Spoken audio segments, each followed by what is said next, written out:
ਕਾਰ ਸਤਨਾਮ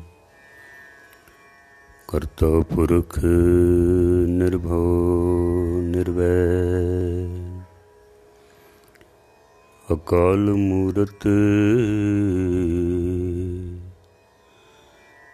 ਅਜੂਨੀ ਸੈਭੰ ਗੁਰ ਪ੍ਰਸਾਦ ਜਪ ਆਦਿ ਸਚ ਜੁਗਾਦਿ ਸਚ ਹੈ ਭੀ ਸਚ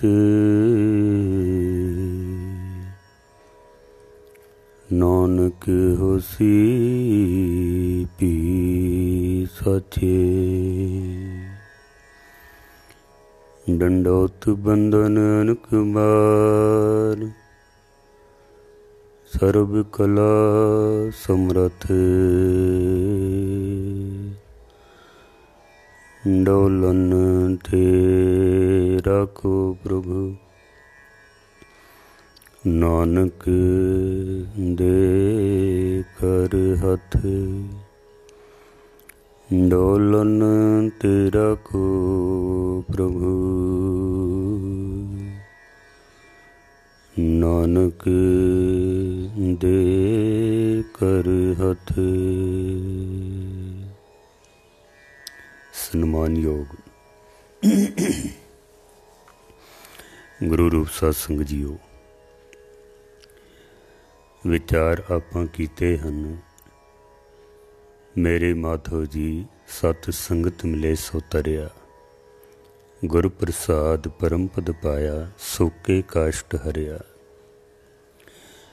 ਇਸੇ ਲੜੀ ਨੂੰ ਅੱਗੇ ਕੁਝ ਹੋਰ ਵਿਚਾਰਾਂ ਨਾਲ ਤੋਰ ਸਕੀਏ, ਉਸ ਤੋਂ ਪਹਿਲੇ 10ਵੇਂ ਪਾਤਸ਼ਾਹ ਦੀ ਬਖਸ਼ਿਸ਼ ਕੀਤੀ ਹੋਈ ਪਾਵਨ ਪਵਿੱਤਰ ਫਤਿਹ ਸਨਿਮਰ ਪ੍ਰਵਾਨ ਕਰਨੀ। ਵਾਹਿਗੁਰੂ ਜੀ ਕਾ ਖਾਲਸਾ, ਵਾਹਿਗੁਰੂ ਜੀ ਕੀ ਫਤਿਹ। ਵਿਚਾਰ ਆਪਨੇ ਸਰਵਨ ਕੀਤੇ ਨੇ।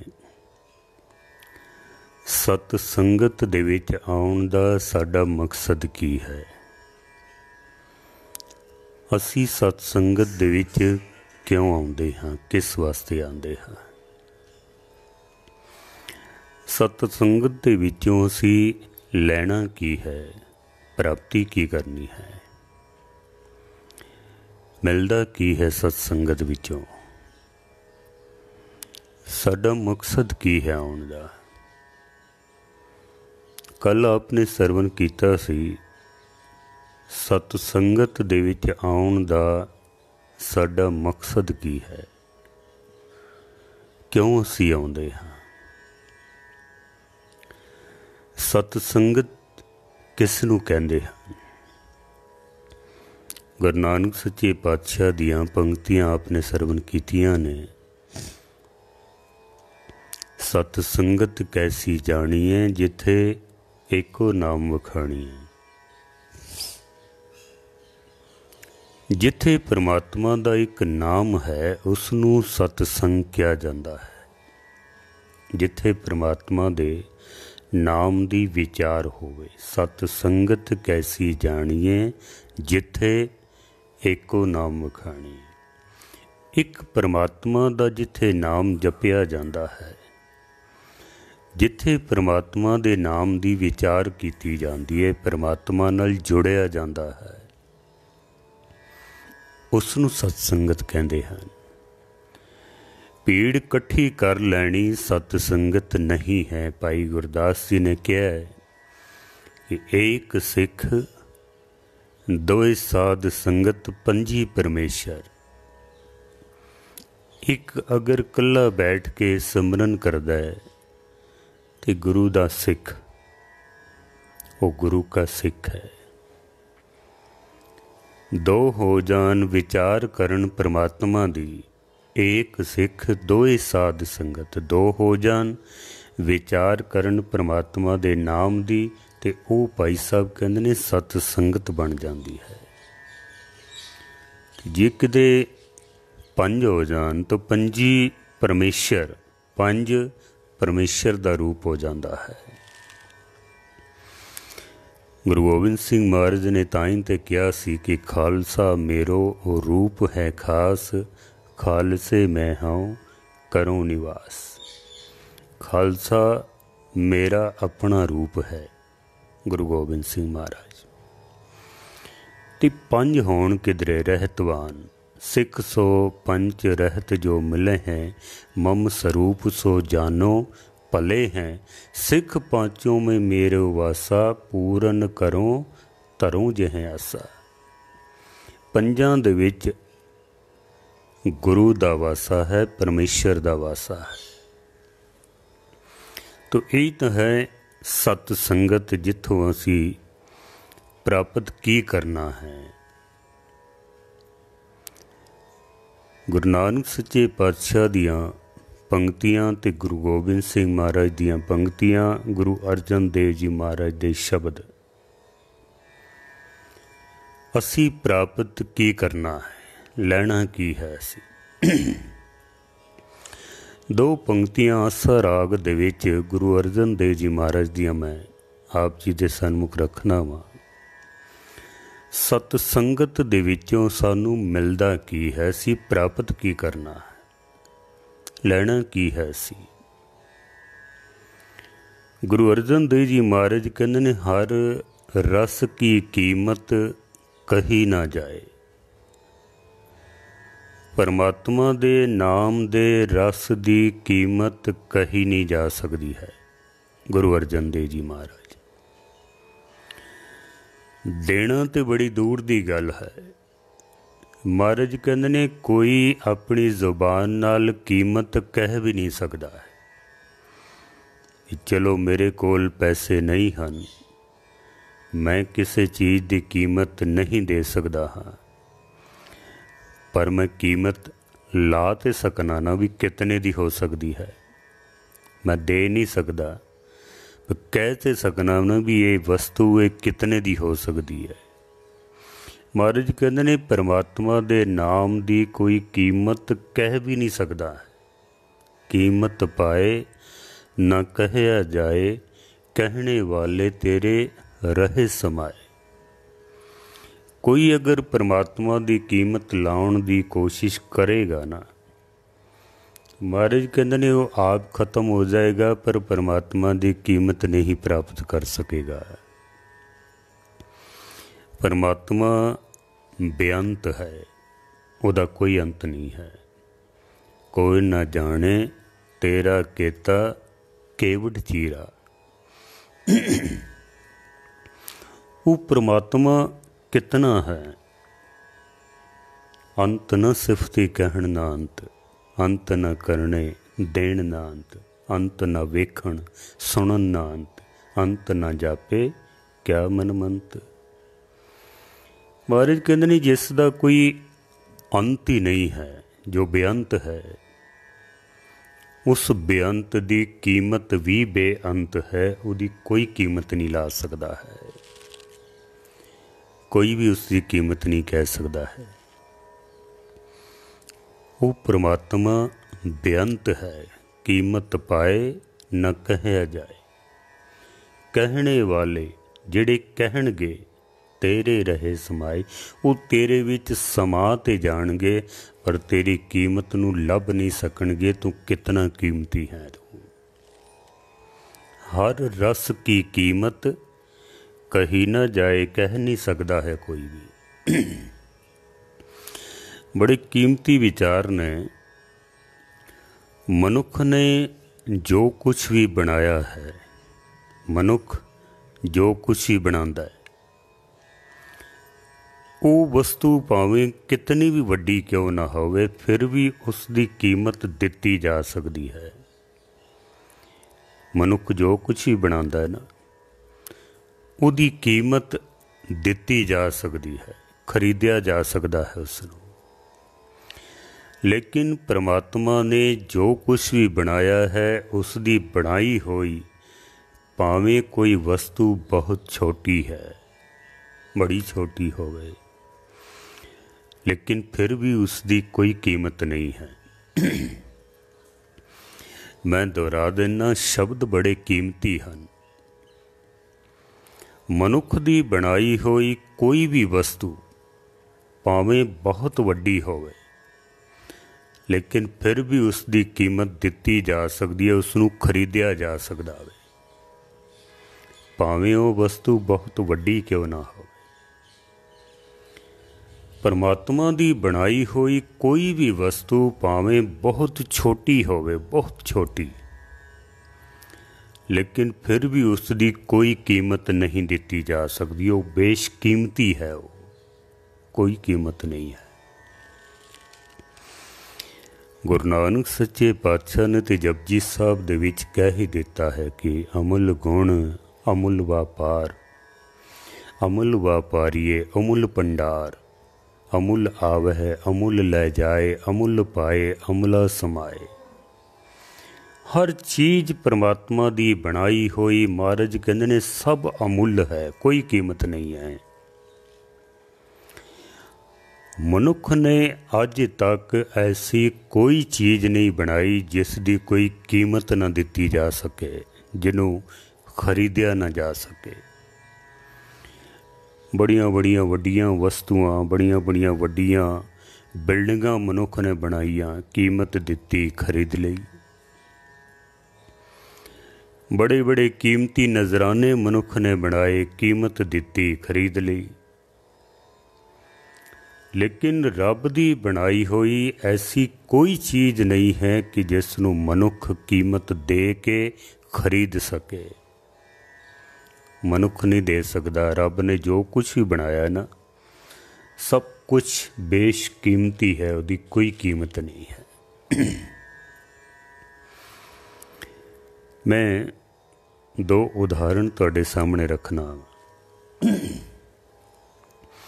ਜੈਸੇ ਰੱਬ ਨੇ ਪਾਣੀ ਬਣਾਇਆ ਹੈ, ਪਰਮਾਤਮਾ ਨੇ ਪਾਣੀ ਬਣਾਇਆ ਹੈ। ਪਾਣੀ ਨੂੰ ਮਨੁੱਖ ਨੇ ਇੱਕ ਬੋਤਲ ਦੇ ਵਿੱਚ ਬੰਦ ਕੀਤਾ ਔਰ ਉਸਦੀ ਕੀਮਤ ਰੱਖ ਦਿੱਤੀ ਹੈ 15 ਰੁਪਏ 20 ਰੁਪਏ। ਅਸੀਂ ਬਾਜ਼ਾਰ ਤੋਂ ਪਾਣੀ ਖਰੀਦ ਸਕਨੇ ਹਾਂ, ਲੇਕਿਨ ਇਹ ਨਾ ਸਮਝ ਲੈਣਾ ਕਿ ਮਨੁੱਖ ਨੇ ਪਾਣੀ ਬਣਾ ਕੇ ਬੋਤਲ ਦੇ ਵਿੱਚ ਬੰਦ ਕੀਤਾ ਹੈ, ਬਣਾਇਆ ਨਹੀਂ ਹੈ। ਬਣੇ ਹੋਏ ਪਾਣੀ ਨੂੰ ਮਨੁੱਖ ਨੇ ਫਿਲਟਰ ਕਰਕੇ ਬੋਤਲ ਦੇ ਵਿੱਚ ਬੰਦ ਕਰ ਦਿੱਤਾ ਹੈ ਔਰ ਉਸ ਦੀ ਕੀਮਤ ਰੱਖ ਦਿੱਤੀ ਹੈ 15 ਰੁਪਏ 20 ਰੁਪਏ। ਅੱਜ ਬਾਜ਼ਾਰ ਵਿੱਚ ਪਾਣੀ ਮਿਲ ਜਾਂਦਾ ਸਾਨੂੰ। ਜਿਸ ਨੇ ਪਾਣੀ ਨੂੰ ਫਿਲਟਰ ਕੀਤਾ ਹੈ ਉਹਨੇ ਕੀਮਤ ਰੱਖ ਦਿੱਤੀ ਹੈ 15-20 ਰੁਪਏ। ਪਰ ਜਿਸ ਪਰਮਾਤਮਾ ਨੇ ਪਾਣੀ ਬਣਾਇਆ ਨਾ, ਉਹਨੇ ਪਾਣੀ ਦੀ ਕੋਈ ਕੀਮਤ ਨਹੀਂ ਰੱਖੀ, ਕਿਉਂਕਿ ਪਾਣੀ ਬੇਸ਼ਕੀਮਤੀ ਹੈ, ਉਹਦੀ ਕੋਈ ਕੀਮਤ ਨਹੀਂ ਹੈ। ਮਨੁੱਖ ਨੇ ਕੇਵਲ ਫਿਲਟਰ ਕੀਤਾ ਹੈ। ਮਨੁੱਖ ਪਾਣੀ ਨਹੀਂ ਬਣਾ ਸਕਦਾ ਹੈ। ਅਗਰ ਮਨੁੱਖ ਪਾਣੀ ਬਣਾ ਸਕਦਾ ਤਾਂ ਜਿਨ੍ਹਾਂ ਮੁਲਕਾਂ ਦੇ ਵਿੱਚ ਪਾਣੀ ਦੀ ਕਮੀ ਹੈ ਨਾ, ਜਿੱਥੇ ਪਾਣੀ ਦੀ ਕਮੀ ਹੈ, ਅਰਬ ਦੇਸ਼ਾਂ ਦੇ ਵਿੱਚ ਜਾਂ ਰਾਜਸਥਾਨ ਦੇ ਵਿੱਚ ਜੋ ਰੇਗਿਸਤਾਨੀ ਇਲਾਕਾ ਹੈ, ਜਿੱਥੇ ਪਾਣੀ ਦੀ ਕਮੀ ਹੈ, ਅਗਰ ਮਨੁੱਖ ਪਾਣੀ ਬਣਾ ਸਕਦਾ ਤਾਂ ਉਹ ਪਾਣੀ ਖੁਦ ਬਣਾ ਕੇ ਆਪਣੀ ਕਮੀ ਨੂੰ ਦੂਰ ਕਰ ਸਕਦਾ ਸੀ। ਪਾਣੀ ਬਣਾ ਲੈਂਦਾ ਮਨੁੱਖ, ਕਮੀ ਹੈ ਉਸ ਨੂੰ ਦੂਰ ਕਰ ਲੈਂਦਾ। ਲੇਕਿਨ ਮਨੁੱਖ ਦੇ ਵੱਸ ਦੀ ਗੱਲ ਨਹੀਂ ਹੈ ਕਿ ਪਾਣੀ ਨੂੰ ਬਣਾ ਸਕੇ। ਪਾਣੀ ਬਣਾਇਆ ਪਰਮਾਤਮਾ ਨੇ, ਮਨੁੱਖ ਨੇ ਨਹੀਂ ਬਣਾਇਆ ਹੈ। ਪਾਣੀ ਪਰਮਾਤਮਾ ਨੇ ਬਣਾਇਆ ਹੈ।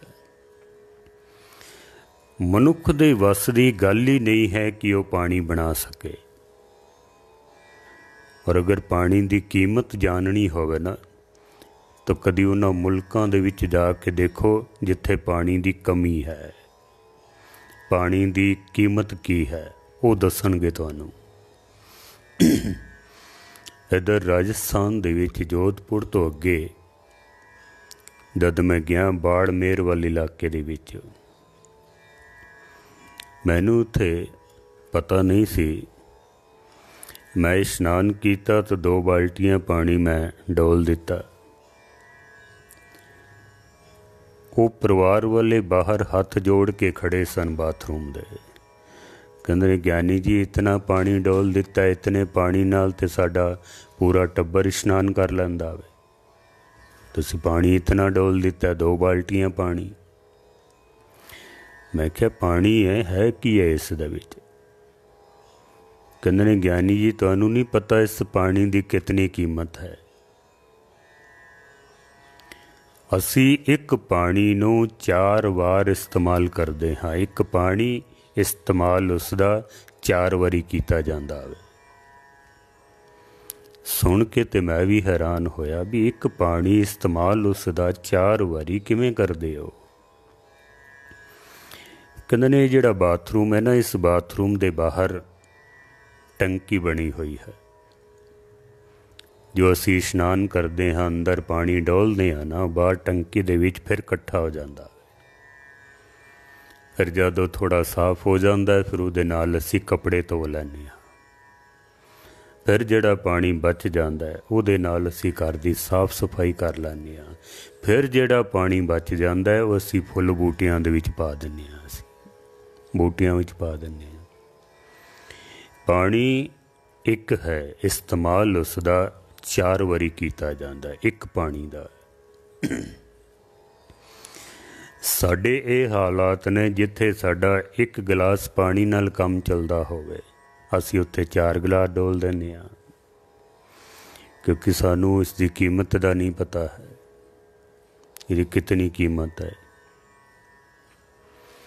मनुख पानी नहीं बना सकता है, पानी बनाया है परमात्मा ने। जिसने पानी बनाया ना, उन्हें इसकी कोई कीमत नहीं रखी है। जिसने केवल पानी नू फिल्टर किया है, सिर्फ फिल्टर किया है बस, उन्हें बोतल दे विच बंद किया ते उन्हें कीमत रख दी है 15 रुपये 20 रुपये। मनुख पानी नहीं बना सकता है।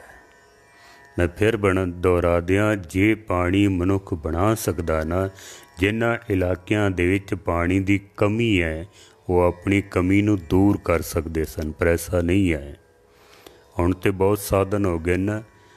कुछ समा पहले असी पढ़ते हुंदे सां अखबारां दे विच, ट्रेनां दे विच पानी भर के ते रेगिस्तान के इलाकिਆਂ विच भेजिया जांदा सी। मनुख पानी नहीं बना सकता है। जिन्हें केवल फिल्टर किया है उन्हें कीमत रख दी है 15 रुपये 20 रुपये। पर जिस परमात्मा ने पानी बनाया है उन्हें दी कोई कीमत नहीं रखी है, कोई कीमत नहीं। पानी की कोई कीमत है ही नहीं है। असी किसी के घर जाइए ना, तो अगला बंदा सानू पानी ना पूछे तो असी कह देने लै उन्हें तो पानी तक नहीं पूछा सानू। तो जे किसी नूं जांदे असी एक गिलास पानी का पिला दईए ना, तो अगला बंदा तृप्त हो जाता भी इस तो वड्डी तो कोई चीज़ ही नहीं है।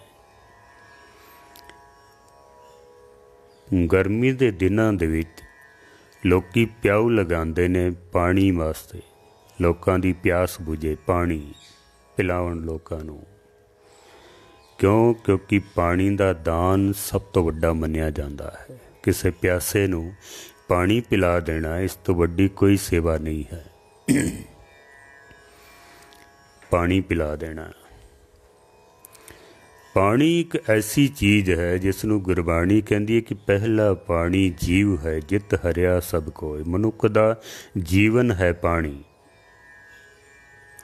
जद कदी किसी नूं चोट लगे, किसी नूं चोट लग जाए ना, वो सब तो पहले पानी मंगदा, होर कुछ नहीं मंगदा है, पानी चाहिए। चोट लगी है पानी चाहिए है। तो उन्होंने आखिए भी तैनूं दुध पिला देने, तैनूं होर कीमती शरबत पिला देने, कहता नहीं पानी चाहिए बस पानी। उहदी ज़बान तो भी ये शब्द निकलेगा पानी। इसे वास्ते भाई कन्हैया जी मैदाने जंग दे विच छबील पानी पिलांदे सन, मशक लैके ते पानी पिलांदे सन। क्यों? पानी की सेवा सब तो वड्डी सेवा है, पानी पिलाना सबनूं। जे तन नूं चोट लगे तो मनुख पानी मंगदा है, जे किधरे मन नूं चोट लग जाए तो मनुख बाणी मंगदा है। फिर दोनों चीज़ां ने। तन दी चोट पानी मंगेगा, मन दी चोट बाणी मंगेगा। तो मैं अर्ज कर रहा सा कि परमात्मा दी बनाई हुई हर चीज़ बहुत कीमती है, भावें वो बहुत छोटी क्यों ना होवे। मनुख ने सिर्फ पानी नू फिल्टर किया तो उसकी कीमत रख दी। परमात्मा ने पानी बनाया, उन्हें उसकी कोई कीमत नहीं रखी, क्योंकि पानी की कोई कीमत है ही नहीं है, बिल्कुल नहीं है, कोई कीमत नहीं पानी की। ये पखे चलते पे ना, जिन्हें पखा बनाया ना उन्हें तो इसकी कीमत रख दी है 2000, 3000, 4000 तुसी पक्का खरीद लेंदे हो। कई बहुत वड्डे वड्डे पखे जिन्हों ने बनाए ने उन्होंने कीमत रखी 1 लाख, 1.5 लाख, 2 लाख। इंदौर कमेटी ने गुरुद्वारा बेटमा साहब, जिथे गुरु नानक सच्चे पातशाह के चरण पे हैं, बेटमा साहब बड़ा रमणीक स्थान है, सतगुरु उत्थे आए ने। उन्होंने लंगर हाल बनाया तो लंगर हाल दे विच उन्होंने वड्डे वड्डे पखे लाए। मैं सुन के हैरान होया, एक पखे की कीमत 1.5 लाख रुपया है। 1.5 लाख एक पखे की कीमत। जिन्हें पखा बनाया ना तो उन्हें उसकी कीमत रख दी है। छोटे पखे 3000, 4000, वड्डा लाख, 1.5 लाख, 2 लाख। जिसने पखा बनाया उन्हें कीमत रखी है, पर यह ना समझ लेना कि पखा सानू हवा बना के देंदा पिया वे, ये ना समझ लेना। पखे का काम सिर्फ इतना ही है कि बनी हुई हवा नू चुक के ते साडे तक पहुँचा देना, इतना काम है बस। बनी बनाई हवा नू चुक के साडे तक पहुँचा देंदा वे, पखे का इतना ही काम है। पर जिन्हें पखा बनाया उन्हें तो कीमत रखी है। जिस परमात्मा ने हवा बनाई है ना, उन्हें हवा की कोई कीमत नहीं रखी है, कोई कीमत नहीं, क्योंकि हवा की कोई कीमत ही नहीं है। अगर 1 मिनट वास्ते हवा बंद कर दी जाए सारी दुनिया ही ख़त्म हो जाएगी। पखा की करेगा फिर, एसी की करेगा, तो कूलर की करेगा। जे परमात्मा हवा ही बंद कर देवे तो फिर पखे की करनगे। पर जिन्हें पखा बनाया उन्हें तो कीमत रखी है। जिसने हवा बनाई है उस परमात्मा ने इसकी कोई कीमत नहीं रखी है, कोई कीमत नहीं। मैं एक दिन अखबार पढ़ रहा था, अखबार दे विच उन्हें एक गाथा लिखी। कदी कदी अखबारों विच ही बहुत अच्छियां चीज़ां सानू पढ़न नूं मिल जांदियां ने। इस वास्ते ज्ञानी मान सिंह जी चौर क्या करते सन कि कथावाचक अगर बनना है ना तो पढ़न का शौक इतना होना चाहिए कि जे बाजार विच तू समोसा लिया ना, अखबार दे विच समोसा खरीदिया, अखबार के टुकड़े च देंदे ने, पहले उस अखबार के टुकड़े विच पढ़ो भी की लिखिया होया। इतना पढ़न का शौक होना चाहिए वे अगर कथावाचक बनना है तो। मस्कीन जी ट्रेनां दे विच हर वक्त पढ़ते रहते सन, कुछ ना कुछ विचार करते रहते सन हर वक्त। एवं नहीं इतने महान विद्वान बन गए, वो बड़ी मेहनत की उन्होंने।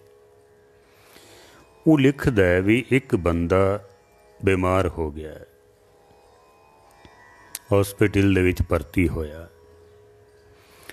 डॉक्टरों ने उसनू ऑक्सीजन लाई, 2 दिन तक ऑक्सीजन लगी रही तो फिर वो ठीक हो गया। जिस वक्त वो ठीक हो के घर जान लगा ना तो डॉक्टर ने 50,000 का बिल बना के ते उहदे अगे रख दिता है। 50,000 का बिल मरीज देख के ते रोण लग पिया। डॉक्टर कहंदा तू रो ना, जे तैनू बिल ज़्यादा लगता है तो मैं कुछ घट कर देना, जे तैनू ज़्यादा लगता है तो। जितनी कि मेरे को समर्था है मैं थोड़ा बिल घट कर देंदा। ਮਰੀਜ਼ ਕਹਿੰਦਾ ਨਹੀਂ, ਮੈਂ ਇਸ ਵਾਸਤੇ ਨਹੀਂ ਰੋਂਦਾ ਪਿਆ ਕਿ 50,000 ਦਾ ਤੂੰ ਮੈਨੂੰ ਬਿੱਲ ਦੇ ਦਿੱਤਾ ਵੇ, ਮੇਰੇ ਕੋਲ ਪੈਸੇ ਨੇ, ਮੈਂ ਦੇ ਸਕਣਾ ਇਤਨਾ ਬਿੱਲ। ਤੇ ਡਾਕਟਰ ਕਹਿੰਦਾ ਫਿਰ ਰੋਣਾ ਕਿਹੜੀ ਗੱਲ ਦਾ, ਤੂੰ ਪੈਸੇ ਦੇ ਤੇ ਕਰ ਜਾ, ਤੂੰ ਤਾਂ ਠੀਕ ਹੋ ਗਿਆ, ਮੈਂ ਤੂੰ ਠੀਕ ਹੋ ਗਿਆ। ਮਰੀਜ਼ ਕਹਿੰਦਾ ਵੀ ਮੈਂ ਇਸ ਵਾਸਤੇ ਰੋਂਦਾ ਪਿਆ, ਤੂੰ 2 ਦਿਨ ਆਕਸੀਜਨ ਲਾਈ ਹੈ ਤੇ 50,000 ਰੁਪਏ ਦਾ ਬਿੱਲ ਬਣਾ ਦਿੱਤਾ ਵੇ, ਸਿਰਫ 2 ਦਿਨ ਆਕਸੀਜਨ ਲਾਈ ਹੈ ਔਰ ਬਿੱਲ ਬਣਾਇਆ 50,000 ਦਾ। ਜਿਸ ਪਰਮਾਤਮਾ ਦੀ 50 ਸਾਲਾਂ ਤੋਂ ਮੈਂ ਆਕਸੀਜਨ ਲੈਂਦਾ ਪਿਆ, ਉਹਨੇ ਤੇ ਮੈਨੂੰ ਕੋਈ ਬਿੱਲ ਨਹੀਂ ਬਣਾਇਆ ਹੈ, ਉਹਨੇ ਤੇ ਕਦੀ ਜ਼ਿਕਰ ਵੀ ਨਹੀਂ ਕੀਤਾ ਹੈ। ਤੂੰ ਕੇਵਲ 2 ਦਿਨ ਆਕਸੀਜਨ ਲਾਈ ਤੇ 50,000 ਦਾ ਬਿੱਲ ਬਣਾ ਦਿੱਤਾ ਵੇ। ਜਿਸ ਦੀ ਦਿੱਤੀ ਹੋਈ ਆਕਸੀਜਨ ਮੈਂ 50 ਸਾਲਾਂ ਤੋਂ ਲੈਂਦਾ ਪਿਆ ਨਾ, ਉਹਨੇ ਤੇ ਕਦੀ ਮੇਰੇ ਅੱਗੇ ਜ਼ਿਕਰ ਵੀ ਨਹੀਂ ਕੀਤਾ ਹੈ, ਕੋਈ ਬਿੱਲ ਵੀ ਨਹੀਂ ਬਣਾਇਆ ਹੈ। ਉਹ ਕਹਿੰਦਾ ਮੈਨੂੰ ਅੱਜ ਯਾਦ ਆਇਆ ਕਿ ਮੈਂ ਐਸਾ ਅਕਿਰਤ ਗਣ ਕਿ ਇਤਨੀ ਕੀਮਤੀ ਆਕਸੀਜਨ ਮੈਂ ਉਸ ਪਰਮਾਤਮਾ ਦੀ ਲੈ ਰਿਹਾ ਹਾਂ ਤੇ ਮੈਂ ਤੇ ਕਦੀ ਉਸ ਦਾ ਸ਼ੁਕਰਾਨਾ ਵੀ ਨਹੀਂ ਕੀਤਾ ਹੈ, ਕਦੀ ਅੰਮ੍ਰਿਤ ਵੇਲੇ ਉੱਠ ਕੇ ਉਸ ਦਾ ਸ਼ੁਕਰਾਨਾ ਵੀ ਨਹੀਂ ਕੀਤਾ ਹੈ ਮੈਂ। ਤੋ 2 ਦਿਨ ਦੀ ਆਕਸੀਜਨ ਦੇ 50,000 ਬਣਾ ਦਿੱਤੇ ਨੇ, ਉਹਦਾ ਪਤਾ ਨਹੀਂ ਕਿਤਨਾ ਬਿੱਲ ਬਣ ਗਿਆ ਹੋਣਾ ਹੈ, ਮੈਂ ਤੇ ਕਦੀ ਉਹਦਾ ਸ਼ੁਕਰਾਨਾ ਵੀ ਨਹੀਂ ਕੀਤਾ ਹੈ। ਦਰਅਸਲ ਮਨੁੱਖ ਨੂੰ ਜੋ ਕੁਛ ਹੀ ਪ੍ਰਾਪਤ ਹੁੰਦਾ ਨਾ ਮੁਫਤ ਦੇ ਵਿੱਚ, ਬੰਦਾ ਫਿਰ ਉਸ ਦੀ ਕਦਰ ਨਹੀਂ ਕਰਦਾ ਹੈ ਜੋ ਮੁਫਤ ਦੇ ਵਿੱਚ ਪ੍ਰਾਪਤ ਹੁੰਦਾ ਹੈ। ਭਾਵੇਂ ਉਹ ਵਸਤੂ ਬੜੀ ਕੀਮਤੀ ਕਿਉਂ ਨਾ ਹੋਵੇ, ਪਰ ਜੇ ਮੁਫਤ ਦੇ ਵਿੱਚ ਮਿਲੀ ਹੈ ਨਾ, ਤਾਂ ਮਨੋਵਿਗਿਆਨਿਕ ਵਿਦਵਾਨ ਐਸਾ ਮੰਨਦੇ ਨੇ ਮਨੁੱਖ ਉਸ ਦੀ ਕੀਮਤ ਨਹੀਂ ਸਮਝਦਾ ਹੈ, ਉਹਦੀ ਕਦਰ ਨਹੀਂ ਕਰਦਾ ਹੈ। ਅਗਰ ਮੁਫਤ ਦੇ ਵਿੱਚ ਮਿਲਿਆ ਹੈ ਤਾਂ ਸਾਨੂੰ ਜੋ ਕੁਛ ਵੀ ਮਿਲਿਆ ਹੈ ਸਭ ਮੁਫਤ ਦੇ ਵਿੱਚ ਮਿਲਿਆ, ਬਦਲੇ ਦੇ ਵਿੱਚ ਅਸੀਂ ਪਰਮਾਤਮਾ ਨੂੰ ਕੁਛ ਵੀ ਨਹੀਂ ਦਿੱਤਾ ਹੈ, ਕੁਛ ਵੀ ਨਹੀਂ। ਬਲਕਿ ਗੁਰਬਾਣੀ ਤੇ ਕਹਿੰਦੀ ਹੈ ਮਨੁੱਖ ਦੇ ਕੋਲ ਕੁਛ ਹੈ ਹੀ ਨਹੀਂ ਹੈ ਜੋ ਪਰਮਾਤਮਾ ਨੂੰ ਦੇ ਕੇ ਤੇ ਬਦਲੇ ਵਿੱਚ ਕੁਛ ਲੈ ਲਵੇ। ਸਾਡੇ ਕੋਲ ਕੀ ਹੈ ਜੋ ਦੇ ਸਕਾਂਗੇ ਅਸੀਂ?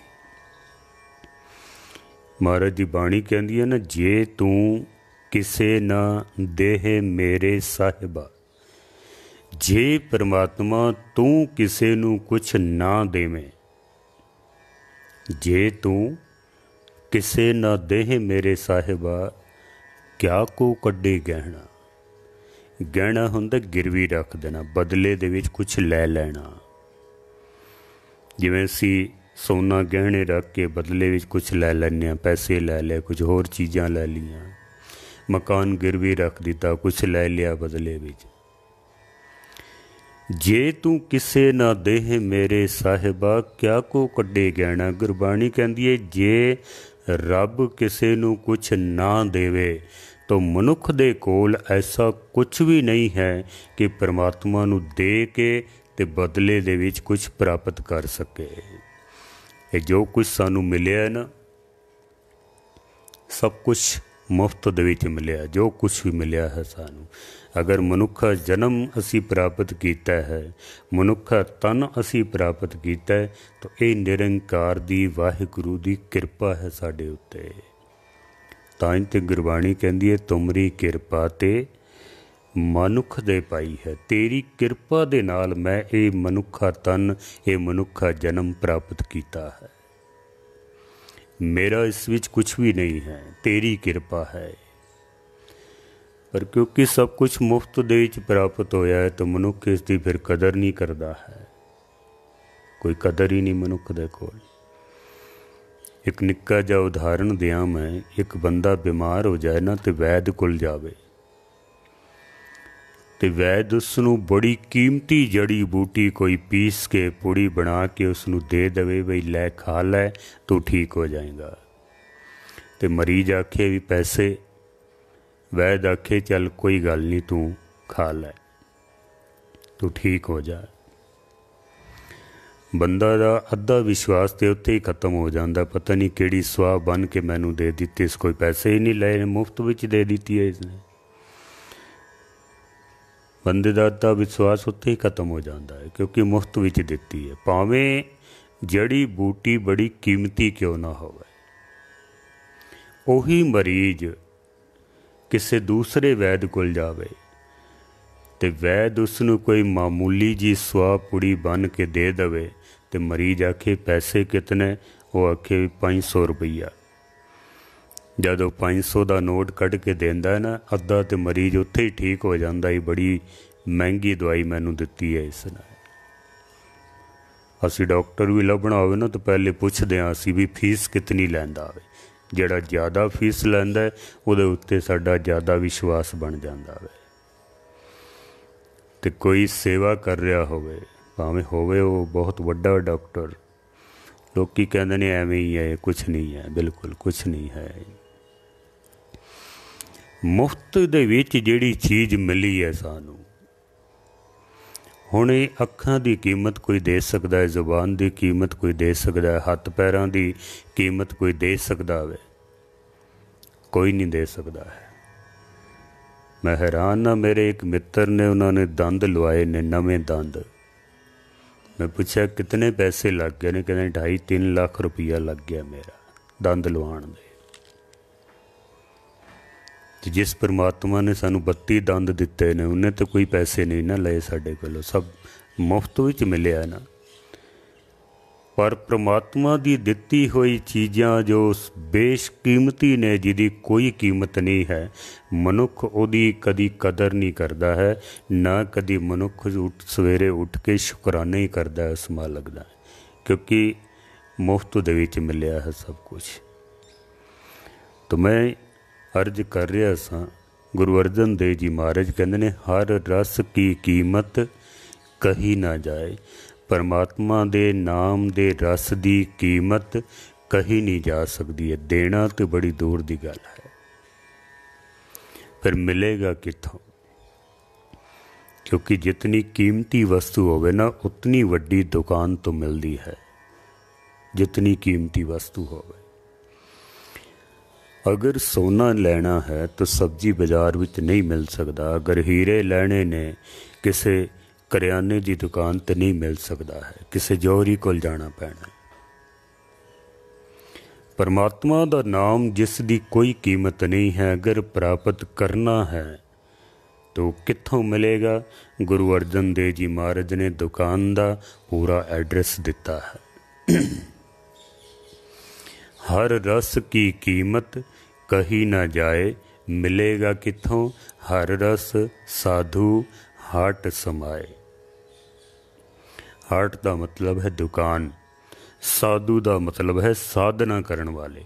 ਮਹਾਰਾਜ ਕਹਿੰਦੇ ਨੇ ਪਰਮਾਤਮਾ ਦਾ ਉਹ ਨਾਮ ਜਿਸ ਦੀ ਕੋਈ ਕੀਮਤ ਨਹੀਂ ਹੈ, ਉਹ ਤੈਨੂੰ ਮਿਲੇਗਾ ਸਾਧਨਾ ਕਰਨ ਵਾਲੇ ਦੀ ਦੁਕਾਨ ਤੋਂ। ਅਤੇ ਸਾਧਨਾ ਕਰਨ ਵਾਲੇ ਦੀ ਦੁਕਾਨ ਪਤਾ ਕਿਹੜੀ ਹੈ? ਸਤ ਸੰਗਤ, ਜਿੱਥੇ ਬੈਠ ਕੇ ਸਾਧਨਾ ਕੀਤੀ ਜਾਂਦੀ ਹੈ, ਉਹਨਾਂ ਸਾਧੂਆਂ ਦੀ ਦੁਕਾਨ 'ਤੇ, ਸਤ ਸੰਗੀਆਂ ਦੇ ਕੋਲ। ਤਾਂ ਹੀ ਤਾਂ ਭਾਈ ਗੁਰਦਾਸ ਜੀ ਕਹਿੰਦੇ ਨੇ, ਕੁਰਬਾਨੀ ਤਿੰਨਾਂ ਗੁਰਸਿੱਖਾਂ, ਸਾਧ ਸੰਗਤ ਚੱਲ ਜਾਏ ਜੁੜਨ।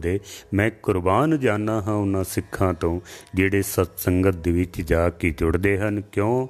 ਮੇਰੇ ਮਾਧਵ ਜੀ ਸਤ ਸੰਗਤ ਮਿਲੇ ਸੋ ਤਰਿਆ, ਗੁਰ ਪ੍ਰਸਾਦ ਪਰਮ ਪਦ ਪਾਇਆ, ਸੋਕੇ ਕਾਸ਼ਟ ਹਰਿਆ।